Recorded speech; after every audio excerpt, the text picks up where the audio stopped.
Ayah, tadi aku baru pulang dari acara nikahan teman ibu. Acara pernikahannya ramai sekali, tapi kok rasanya aneh ya ayah? Maksud kamu aneh bagaimana sih, Sarah?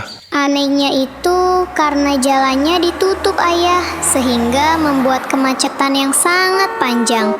Dan aku mikir begini ya, kalau emang acaranya besar, kenapa tidak menyewa gedung saja ya, sehingga tidak menzolimi orang lain. Bahkan orang-orang sampai kesal ayah. Terus musiknya sangat keras sekali, sampai azan pun hampir tidak bisa kita dengar. Dan banyak juga yang bilang kalau pengantinnya tidak bisa sholat selama acara karena takut make upnya rusak ayah. Itulah yang sering terjadi sekarang, Sarah. Orang lebih sibuk membuat acara terlihat mewah, tapi lupa apakah acara itu benar-benar diridhoi Allah atau tidak. Terus mereka duduk bersanding di depan semua tamu ayah. Mereka juga tak lepas dari sorotan kamera semua orang.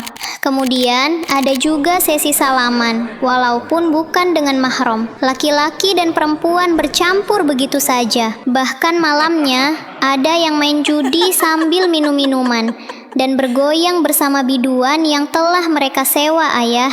Menurutmu, Sarah, apakah itu cara yang baik untuk memulai sebuah rumah tangga? Sepertinya tidak ayah. Tapi kenapa mereka tetap berharap jadi keluarga sakinah, mawaddah, warohmah ya ayah? Sarah, keberkahan itu tidak datang dari kemeriahan. Ia datang dari ketaatan. Bagaimana mungkin kita berharap rumah tangga yang penuh rahmat jika awalnya saja sudah diwarnai dengan hal-hal yang melanggar aturan Allah? Menutup jalan hingga menyusahkan orang lain, itu bentuk kezaliman. Bermain musik dan bergoyang bersama biduan hingga melalaikan ibadah sangat jelas tidak baik. Meninggalkan sholat demi penampilan, itu jelas keliru. Belum lagi campur baur laki-laki dan perempuan tanpa batas dengan hiburan yang tidak pantas hingga maksiat terus berlanjut di malam hari, itu sebuah kesalahan. Jadi pernikahan yang benar dalam Islam itu seperti apa ayah?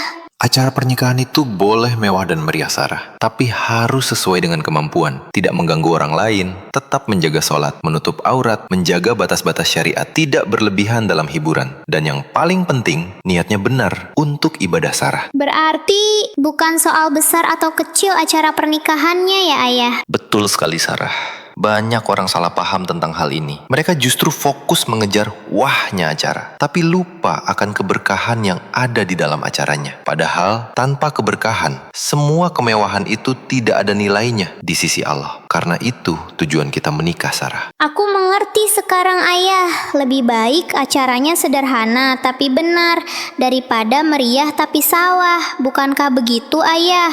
Benar sekali, Sarah. Alhamdulillah. Ingat ini baik-baik. Jangan sampai kita ikut arus hanya karena ingin terlihat hebat di mata manusia, tapi justru jauh dari ridho Allah. Karena sebagus apapun kita di mata manusia, ketika kita mati, tak akan ada satupun yang mau menemani kita. Insya Allah ayah.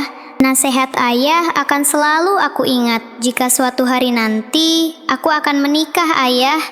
Sampai jumpa di cerita berikutnya ya. Like, comment, share, and follow.